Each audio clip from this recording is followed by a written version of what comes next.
Assalamu alaikum warahmatullahi wabarakatuh. Bismillah, alhamdulillah, salatu wassalamu ala rasulillah.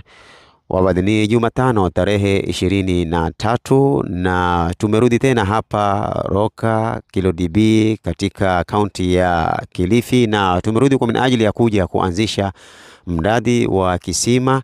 Na kabla ya kutumiwa ufadhili wa mradi kama huu wa kisima, tulitoa video hapa awali tukasema kwamba tunataka hapa kujenga msikiti, na alhamdulillah jengo la msikiti likaanza, na tukasema ya kwamba kabla jengo la msikiti halijaanza itakuwa ni vyema tupate kisima cha maji ili maji haya yapate kutumika katika ujenzi. Lakini likawa zito hilo kiasi fulani, watu wakaanza kutuma pesa ya ujenzi wa msikiti, na tukaweza kuanzisha ujenzi wa msikiti kupitia maji ambayo kwamba ya kutoka mbali, na maji kama hayo yakiletwa hapa yalikuwa yakiingizwa katika birika kama hili ambalo limejengwa au limeandaliwa kwa minajili ya kuweza kuwekwa maji, na maji kama hayo yajengewe msikiti. Lakini inshallah kwa muda mchache hatutokuwa tukitumia maji ya mbali, tutakuwa tukitumia maji ya kisima, kwa sababu alhamdulillah tuko na mfadhili ambaye kwamba ameweza kututumia ufadhili,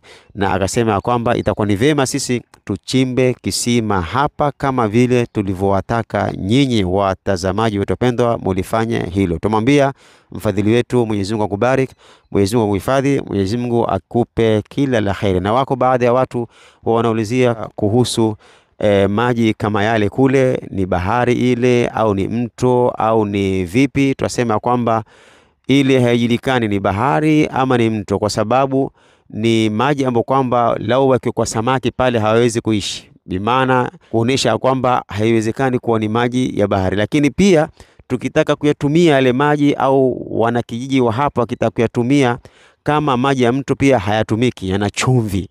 Kwa hivyo sasa hapa riwaya tulipata hapa ni kuwa hayaeleweki haya maji ni vipi. Kwa hivyo ni maji yapo lakini hayatumiki kwa mujibu wa wanakijiji kama hawa. Labda tuelezee kidogo wapate ufafanufu watazamaji wetu.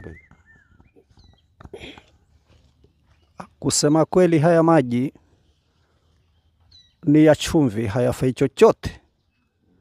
Kwa hivyo mimi nikionukia wakati ujana wangu nimeona mzee Selemani pale akichimba tu timbo yake na mkono. Wakati huo alikuwa anatumia mkono, lakini baadaye mzee Selemani alipotajirika akauzia Wahindi. Hasa alipouzia Wahindi ndio wakaja na matingatinga zile mapoklen kuharibu kabisa, zikachimba mpaka kila mtu akishuka mwembeni pale akisema aenda Roka aona kama ni bahari, lakini si bahari. Kwa hivyo wakati wa nyuma lilikuwa ni ziwa tupu tu, halina maji, lakini wakati wa mwaka ikinyesha inajaa maji, hata sisi ujana wetu tunaogelea tu hapo. Asante. Kwa hivyo maji hayatumiki. Naam, ndugu zangu watazamaji wapendwa, nafikiri mmeipata picha kamili kuhusu picha ya ziwa kama hili. Ni ziwa alhamdulillah, ukiliona maji yanapendeza, lakini yanatumika katika kuogelea, lakini katika matumizi hayatumiki kwa sababu chumvi ni nyingi. Mwenyezi Mungu ambariki mfadhili wetu yule ambaye ameweza kujitolea kuchimbwa kisima hapa, kisima ambacho kitakuwa ni chenye kutumika kwa ajili ya kuliendeleza jengo la msikiti. Lakini pia kisima hiki kitaweza kusaidia wakazi wa hapa, watakuwa wakitumia maji kupitia kisima kama hiko kitakacho kuchimbwa. Sio hiki kisima, hii ni birika ya maji ambayo kwamba imejengwa kwa minajili ya kununuliwa maji, na maji kama haya kija hapa yawekwe hapa ili yaweze kujenga au kuendeleza ujenzi wa msikiti.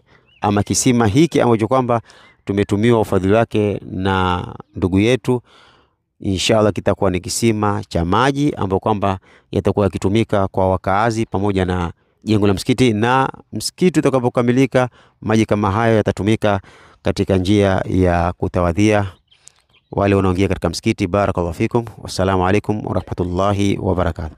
To get more videos of Abu Shuraim, don't forget to subscribe, like and share. May Allah guide and bless the person who shares the videos.